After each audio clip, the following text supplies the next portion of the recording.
Welcome once again, folks, to the Hour of the Time and our ongoing series of the exposure of the origins, the history, the doctrine, and the identity of Mystery Babylon. I'm William Cooper. Many of you have written letters and asked, how does one get into the mystery school since no one ever hears anything about it? And there appears not to be a campaign of recruitment, and you're absolutely right. In our research, we have found the requirements to be simple. Be of sound mind and body, have a sincere desire to be illumined, and simply knock up on the door. Well, to continue, remember that the first religion in the world was the religion of the worship of the heavens. And man eventually came to recognize the sun as the representation of the power and the ability of the hidden God of the universe, the invisible God of the universe, the all-powerful creator of everything. But man, as he gained his intellectual ability, began to look toward himself, toward the intellect as that God, and the sun, the representation of what used to be the invisible God of the universe, then became the representation of the intellect, the light, Lucifer. And man began to worship the Luciferian philosophy. He believed, these people who call themselves the guardians of the secrets of the ages, and still believe that man was held prisoner in the Garden of Eden by an unjust, vindictive, and very cruel God, the God of the Bible, and that he was set free from the bonds of ignorance through the gift of intellect given to him by Lucifer through his agent Satan. Now, many people believe that Lucifer and Satan are the same individual entity, and they may be. I don't know the answer to that. I just know what the mystery schools believe, and I know what I personally believe, and what I personally believe doesn't have any bearing on anything. Knowledge, the truth, is what counts, and that's what we're trying to get to the bottom of here. Now, eventually, this philosophy of worshiping the intellect, or wisdom, or the mind, became known as Gnosticism. And the followers of Gnosticism began to be known as the Gnostics. An extraordinary number, folks, of exceedingly bizarre talismans and inscribed stones bear witness to the power of the secret Gnostic organizations, which flourished in various forms during the few centuries immediately before and after the rise of Christianity in the Middle East. You see, one of the oddest emblems of these schools was the figure of Abraxas. Now, that's a human body clothed in a Roman soldier's garb, wielding a battle axe as if threatening an enemy. Now, in its left hand, it carried an elliptical shield upon which the words of power IAO and Sabaoth were sometimes written. The head of this fearsome being was that of a cock with open beak. Now, that symbolized the rising of the morning sun, because the cock crows with the sunrise. For legs, it had twin serpents. The serpent throughout history has always been a symbol for wisdom, the gift of intellect, coiling to either side. Underneath the figure sometimes lay a conventionalized thunderbolt. Now, who was Abraxas? His name, in accordance with Kabbalistic computation, is decoded to mean 365. Isn't it absolutely incredible that every single time we investigate one of these, it leads directly to the sun? For 365 days are the number of days in the year, or the exact number of days that it takes the earth to make one revolution around the sun. Amazing. There was no god or idol belonging to the society, and this is where man made the transition from worshiping a god to worshiping the mind. The Abraxas figure merely represented the aspects of power which went to make up the supreme intelligence, the all-power. The body was man himself. The bird stood for intelligence and the hailing of light, illumination, which is the cock's habit at dawn. The tunic represented the need for struggle or revolution, socialism. The arms, the protection and power given by the dedication to the gnosis, or knowledge. The shield was wisdom. The club or whip, power. The two snakes meant nous, insight, and logos, understanding, primordial knowing, which was the gift from Satan, the snake, the serpent.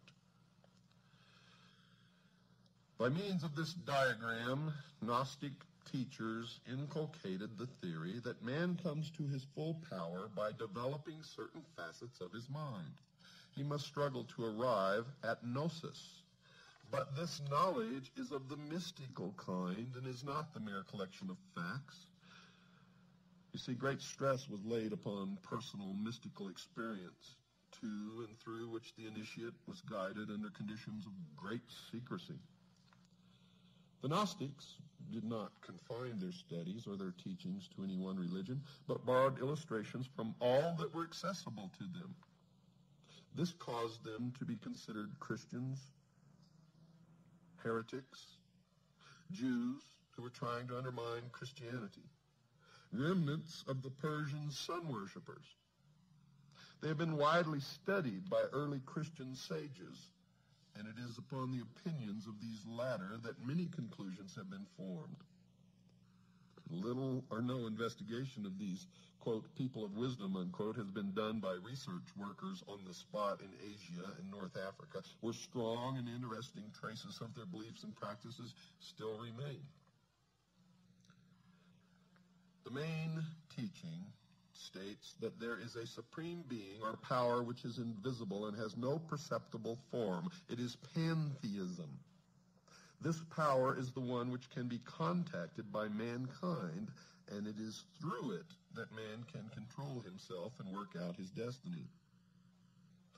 The various religious teachers through the ages, putting their creeds in many different ways, were in contact with this power they claim, and the religions all contain a more or less hidden kernel of initiation. Now, this is the secret which the knowers can communicate to their disciples. But the secret can be acquired only through exercising the mind and body until the terrestrial man is so refined as to be able to become a vehicle for the use of this power, or, in their terms, illumined. Eventually, the initiate becomes identified with the power, and in the end, he attains his true destiny as purified personality, infinitely superior to the rest of unenlightened mankind, to the state of apotheosis, where he himself is God. The symbolism in which this teaching is concealed, the methods by which the mystical power is attained, vary from one Gnostic society to another, but the constant factor is there. The attainment of that which humankind unconsciously needs. You see, the Gnostic claims that within every man and woman there is an unfulfilled urge which cannot be given any proper expression in the normal way because there is no social means by which it can be fulfilled. This feeling has been put into man in order that he may seek the fulfillment which the Gnostics can give him. His search for completeness in love, trade, professions, theology is vain and unsuccessful. The theories of the various schools, folks, of Gnosticism with which the Christian clerics came into contact are very much secondary to the rituals and practices which are used to produce the gnosis, the enlightenment, the illumination. This has not been fully understood by too many people who devote much space in trying to work out the beliefs of the knowers by a perusal of their writings or by reports which have been given them by others. Simply, folks, because they do not understand the symbolism. It is not clear to them. It is veiled. It is the esoteric wisdom. What were and are the Gnostic practices? Well, first, discipleship. and the inculcated belief that the initiate must struggle, must devote himself as much as possible to the identification with the power which inspires all. Secondly, there are two kinds of men: those who are bound to the earth and to matter, and those who can refine themselves. It is from the latter class that aspirants are chosen, they claim. In every instance that we've investigated, they may choose them from the latter class, but they all end up in the first. Thirdly, the methods by which the divine illumination may come are many and varied, and it is the province of the teacher to choose which path he will give to his disciple to follow. Some Gnostics believe that frenzy and excitement would produce the necessary liberation of the mind from the fetters of the body. Remember the Sphinx? Others consider that this could be done best by fasting and meditation.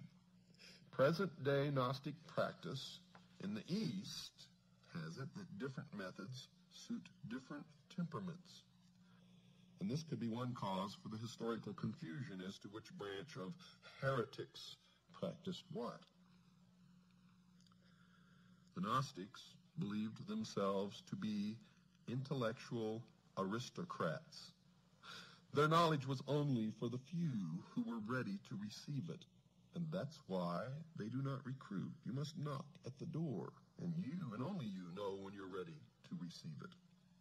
And this is what made them a secret cult, not the fear of persecution. They had their own passwords and shaking hands. They tickled the palm as an identification signal, and they helped one another in every conceivable way, just as Freemasons do today. For they are one and the same, as they have always been one and the same with all the different versions of the mystery throughout the ages. Now, some say that they could not be called pantheists because they considered that the doctrine was secondary to the experience of religion, and the theologians and ordinary priesthood of any religion did not approve of that. They were not, in fact, a religion like most others, because they stressed the importance of the individual before that of the community. Those who were more enlightened were more important in every possible way because they were valuable, refined aristocrats. At the same time, they taught that providing the well-being of the Gnostics was assured. So was that of the community at large. And this meant that they could subscribe to the outward doctrines of any religion and could continue to operate under many different political religious systems. Gnosticism profoundly influenced men's minds, even in Europe, up to and after the Middle Ages, and its basic way of thinking is probably an underlying factor in other secret societies whose members would be surprised to know it, because the pyramidal organizational structure of the membership of these organizations means that nobody below the top, the very top, really knows anything of the true religion and goals of the society to which they belong. And so these people could truly be said to be the greatest group of followers and fools in the history of the world. For they think that they are illumined, but in fact, they are never given any real secrets, and only those at the top truly know what is really going on. Terrible obscenities and other crimes have been laid at the door of the Gnostics by the early ecclesiastical writers, although there is little doubt that some of them did believe in mass ecstasy. It seems unlikely that their secrets were well enough known to enable the commentators to assess them. And in most cases, whenever the commentators tried to assess them, they were assessing the exoteric, or the appearance, but not the esoteric, or the real truth of the object of the worship of the Gnostics. The belief that certain special men could control their destiny and obtain extra powers through dedication to Gnostic practices meant that inevitably there was a belief in magic. Remember on previous shows we discussed that belief in magic? Magic is real, folks. I have seen it work. It is not to be played with or laughed at or scoffed about. It is dangerous, extremely dangerous. The myriad Gnostic gems, or inscribed stones decorated with serpents, Kabbalistic names, and the rest, are more likely to be proofs of initiation and talismans than mere identification tokens presented to ensure admission to meetings, as some authors have thought. The reason for supposing this is that, one, the gems are very similar in many respects to talismans in use by other communities, including the Egyptians, and two, they can often be interpreted as containing magical messages or diagrammatical invocations. Ethically speaking, Gnostic belief is that there are two principles, that of good and evil. A balance must be struck between these forces, and the balance is in the hands of the Gnostic, the knower, partly because nobody else can tell whether an action is for the eventual good of the individual or the community. This secret knowledge comes through the mystical insight which the supermen Gnostics attained. There's that reference to a super race or a superman again, which always crops up with these people, as it did with Hitler and many others. The rise of individuals who wrongly believed that they had attained to gnosis, all knowledge, some of whom were leaders of Gnostic societies, produced very notorious characters. Those who followed the way of the Ophite branch glorified the serpent who tempted Eve, and they still do that today. They did this because this snake, by his actions, brought knowledge into the world, gave man the gift of intellect, the use of which will bring him to the state of apotheosis, where man himself will be God.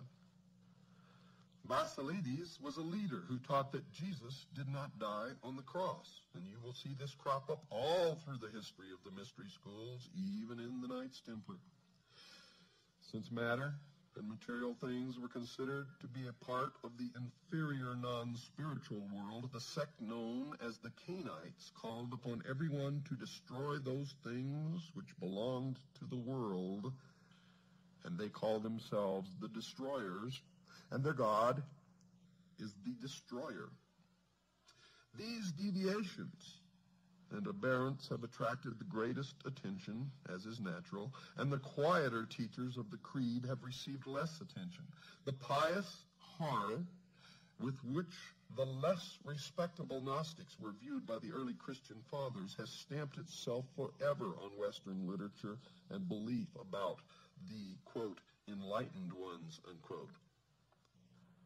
But in more than one place in the Middle East, as well as in small groups in Western Europe, there are still followers of various schools of Gnosticism. They mainly follow the ideas held by Valentinus, with some variations. And this school teaches its initiates that matter is more evil than good, that man must be purified by mental concentration, that after death, man will rejoin that from which he has been severed and will be unified with those whom he loves in the great intelligence. They also believe that all matter will eventually be destroyed by fire. And if they have their way, that could be absolutely true. The Mandeans, a small but tenacious community which dwells in Iraq, follow an ancient form of Gnosticism, which practices initiation, ecstasy, and some rituals which have been said to resemble those of the Freemasons. And of course they do, because they are. In every Masonic temple, you will see somewhere up on the wall a big letter G, And you will see it in their symbology, in their books. You will see this letter G.